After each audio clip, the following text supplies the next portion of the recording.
Après la tempête de ces derniers jours, la Bretagne pense encore ses plaies sur son réseau électrique. À ce jour, près de 300 foyers sont encore privés de courant. 15 000 agents EDF étaient mobilisés ce week-end pour intervenir sur le réseau. Chantier particulièrement important en Ille-et-Vilaine, à Saint-Germain-en-Cogue, où devrait intervenir aujourd'hui un hélicoptère. Christophe Amorio et Philippe Guillemot. Près de 80 agents plus une quarantaine de militaires. Réparer la ligne à très haute tension qui passe au nord de l'Ille-et-Vilaine fait partie des priorités d'EDF.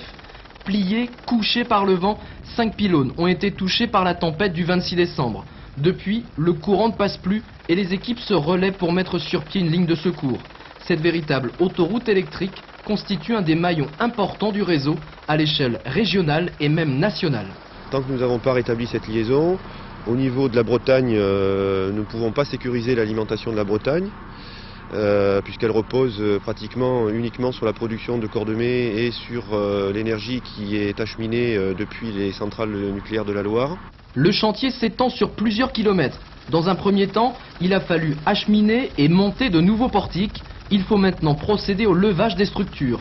Et dans certains endroits, la grue ne passera pas. On est en train de faire venir un Puma de notre service des travaux héliportés qui est basé à Salon-de-Provence. Le Puma va se substituer à la grue qui est derrière moi pour poser les supports partout où on n'a pas pu accéder. À la cellule de crise, on croise les doigts pour que la météo reste favorable